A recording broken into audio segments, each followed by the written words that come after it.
What is going on, everybody? And we are back for another one. And I am excited. First of all, I got a new set of lights here. I'm more lit up than you've probably seen me in the past.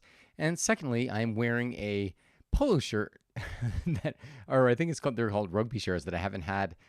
This was from like high school, and I found it, and I was like, oh man, I should bring these back in style. So that is it. Waiting on YouTube, and this one is about how to approach life's problems.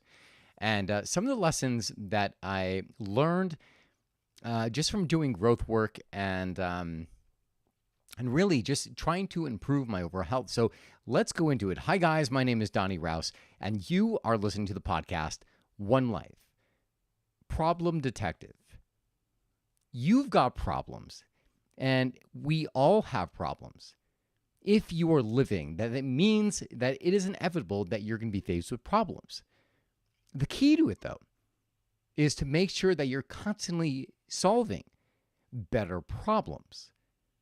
So every area in your life, wherever you are, whatever you want to change, is going to require you to identify a problem, identify the appropriate action, and to take that action. So where a lot of people I feel get confused, yours truly, is that we may know the problem and we're not taking the action, or we're completely oblivious as to what the problem is, and as a result of that, we don't take any action, or we're taking action, but it's not moving us past that block, past that problem. I'm going to share with you a story. This has been one of my favorite categories of my life is the category of my health, because I'm always trying to improve, not trying, I'm always improving my health, because the health is so vital, not just to how I show up here, if I'm, with you guys here, but how I'm selling my coffee, but also the energy I bring to life. And when that energy starts to wane, when I'm feeling tired, it just sucks everything good out of life. And now all of a sudden life, it's like a dredge. And the easiest thing I could think of is when you think when you're in pain. When you're in pain, all of a sudden, it takes the joy out of it. I mean, some people are able to focus and still find the joy despite the pain. I'm not. I am not really one of those that does it that well. And so the best thing you do is to resolve it. And so this way you can move forward. So I'm going to give you a story about my health and how I'm looking to improve it. So this way I could kind of give you the lessons of how to identify and how to solve problems. So in Miami, actually prior to Miami, more than 6 months ago, I was starting to get like this sensation in my abdomen area. I'd gone to my doctor, and my doctor, first lesson, always get multiple opinions whenever you get any kind of diagnosis. I went to my primary care physician, and he was like, oh, he told me he was certain that I had a hernia. Very nervous about this. I started doing what everyone does, right? You look up what is hernia, and then I started getting nervous about hernia. Went to a surgeon, and the surgeon's like, sorry, brother, I don't see anything. How often do you hear that? You have no hernia. I will not operate on you. I'm like, all right, thank God, but what the heck is it? So then I went back to my primary care physician, several times after, and he's like, I am certain, I am certain you have a hernia. And I'm like, all right, great. All right, he's certain of it. I'm like, maybe I get another opinion. So I went to a different surgeon. He's like, sorry, man, I don't see anything. I'm like, okay, well, he's certain of it. These two surgeons don't see anything. And then I'm like analyzing my mind. I'm like, well, when he made me cough, one person touched me one place, one person touched me a slightly different place. You could take that many ways, but and then I scheduled another appointment with I think it's called a gastroenterologist, if I'm even pronouncing it correctly. And because my primary care physician was giving me like all these things, he's like, you should get do the MRI, get a colonoscopy, like all this stuff, scaring the shit out of me. And so I'm nervous. I'm like, my mind's floating. I'm like, worst case scenario, like what could it be? And then I started trying to self-diagnose myself, which I'm sure all of you have done as well. And looking at it, I'm like, well, what the heck? I'm looking up like the colon, like how do you, if there's something wrong with the colon, what are the symptoms? And I was trying to feed myself answers without knowing what the hell I was even looking at, right? I had no clue. I had no certainty as to where the even problem was, let alone how to address it. So I had an appointment with a gastroenterologist, and he was poking around there. He's like, all right, where do you feel the pain? How often do you feel the pain? And describe the pain. And he's feeling around my abdomen. He's like, it's muscular. It's something within the muscle because of what you're describing. Like, you would cough, you would feel a little pull. You do weights, you would feel a little pull. Don't feel a hernia, but it doesn't mean that, it could be the start or it could be like fat tissue going through it. He's like, we don't know, but I'm feeling very confident that it is just exactly that. And to give you a little bit of a different side of it, I was going to a chiropractor. And it's funny how, when you get these different inputs, it's like God sending you, when God speaks to us, he speaks to us through angels, which are people. That's what I believe. So I went to the chiropractor, and I told him what was happening. I was like, well, I'm not going to check you for a hernia. He's like, but let's poke around there. Let's just see what's going on. He poked his hands, he was digging in. He's like, all right, he felt my psoas muscle. My psoas muscle was like super, super tender. So he started, poking there. He's like, yeah, wow. He's like, that is really, really tight. And then he felt, showed me by poking on the other side. And the other side, there was no sensation. But on the right side, it was it was a very, very tender.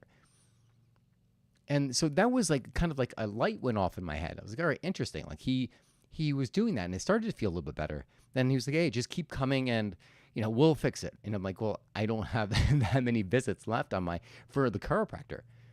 I was in yoga last night, and I was talking to the yoga instructor. I said, hey, and I had this inkling to ask her about it. So I was like, question, psoas, how do you stretch it out? Oh, she's like, oh, follow me. And she gave me this little ball to lay on. And she's like, just lay on that until you feel, you'll feel it. And she looked at the position. She's like, yeah, that looks like the right spot. And then she goes, do you feel like your heart, like it's beating in your stomach? I was like, yeah. She goes, that's because whatever, I don't know if it's a vessel that's pressing against the psoas muscle or whatever it is, that's what it was. She goes, that's how you know you got the right spot. So I was laying on this ball, and then all of a sudden, when I got off, all of a sudden I noticed that I was like a little bit flatter when I was laying on the ground on one side. So then I repeated the same exercise on the opposite side. And I noticed I felt a lot better. She gave me the ball. She goes, here, until you get one, just take this home and, do it in the morning, do it at night. And so I did that. I did it when I got home that evening. And then I did it again in the morning. And I noticed that all of a sudden I started standing up taller and feeling better. Like it was less tension there. Did it resolve that pulling that I was feeling? No. And the point I'm telling you about this was my intention behind my health was to gain flexibility and range of motion. As a result of this journey, I started going back to weights because I wanted to put on a little bit more muscle mass.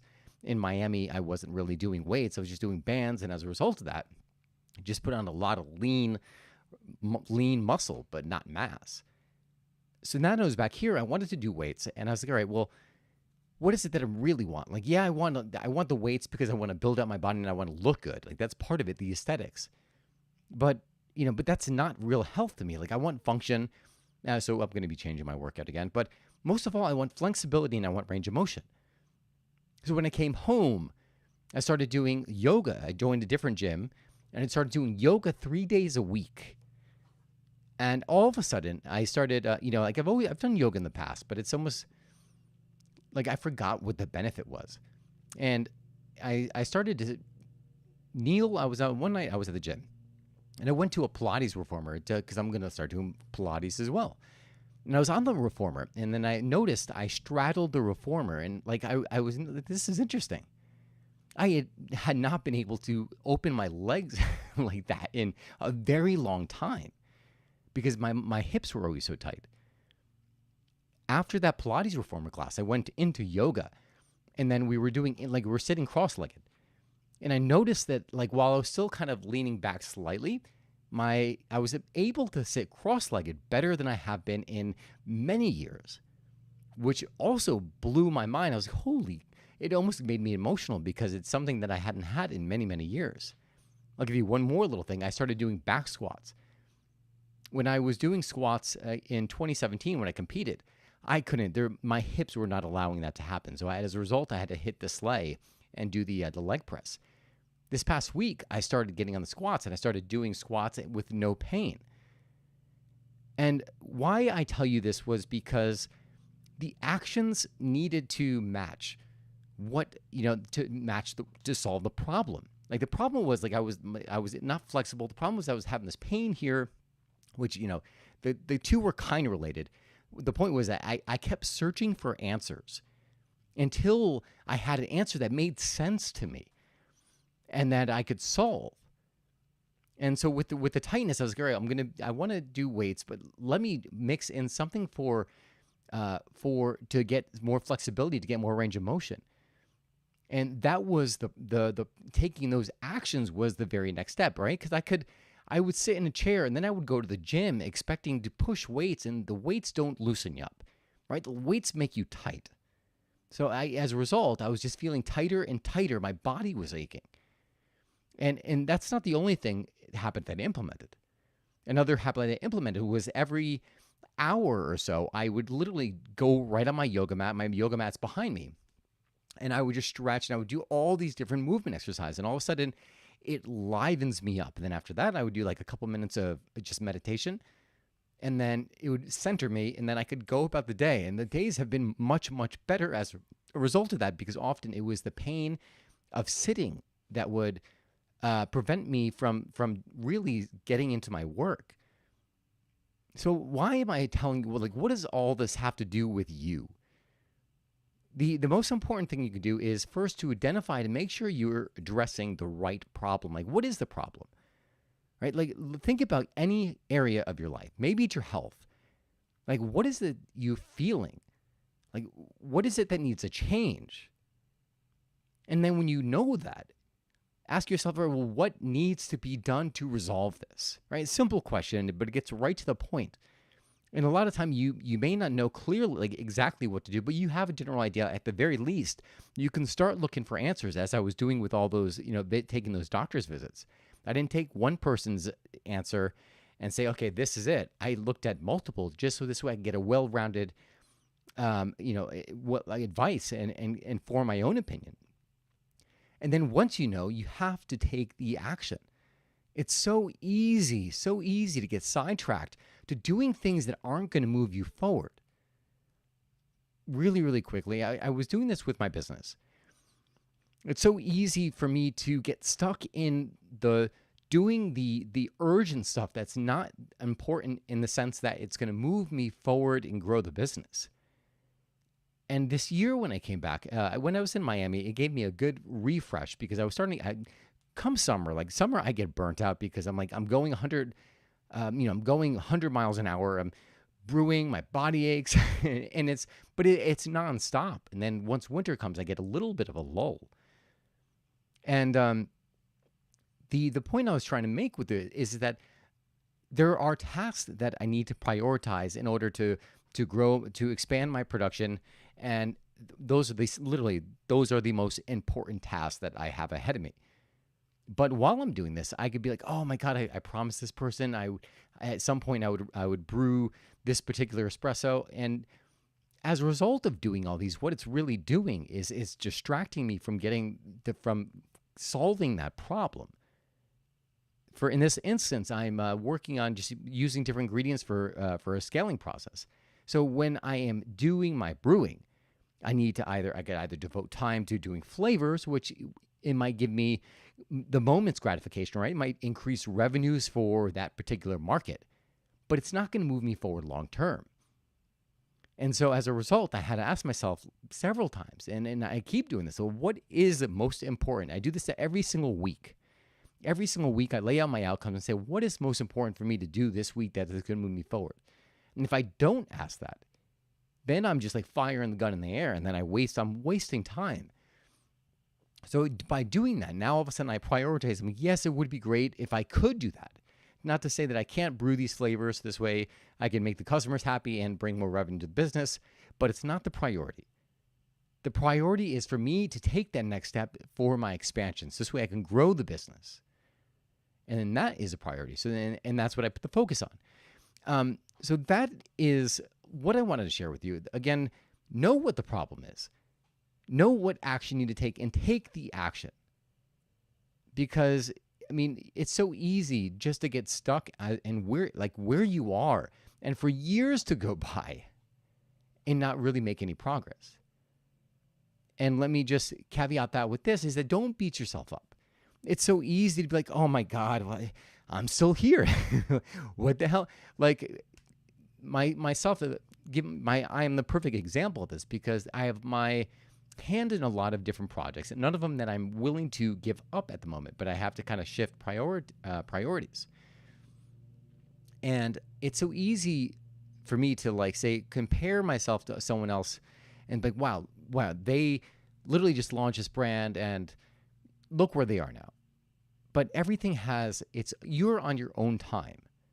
And the worst thing you could do is to beat yourself up for it, because by doing that, you're not gonna take any action, and you do less. So give yourself some grace. Realize that life isn't, it's not this linear line, but it's kind of this big mess, right? And embrace it, right? It's not a bad thing, but it's this mess. But as long as you keep moving forward, as long as you keep taking steps, that you're making progress. And so that is what I wanted to share with you. I hope you are, at the very least, by listening to this, you're able to just kind of look at the different categories of your life and say, okay, like where in my finances, like what's the problem? What's the pain point in my finances? Okay, and what's causing this, right? So this way I could stop. And then what can I do to start to improve this area? Same thing for your health. Same thing for your relationships. Right? I know sometimes I could go in the pattern of just being like really pissy around my family, but it's a pattern. And as a result of that pattern becomes ingrained. It's almost like it just happens habitually, but you have to be conscious of it. You have to break it. You have to set an intention, see that outcome before you even get there. So this way, when you show up, you're ready for, to face whatever it is. You're ready when those old patterns show up, those old ways of feeling. You know how to shift it. You know how to start to move it. And then you do that long enough, and all of a sudden now you're in a very different place. So that is it for this podcast here. I hope you guys enjoyed this. I hope you look at your life, you identify those problems, and you start tackling them one after the other, because that is what life is about. But it's also frees you up to just experience more of life, right? Because as you solve these things, you become more, but also little things tend to add up.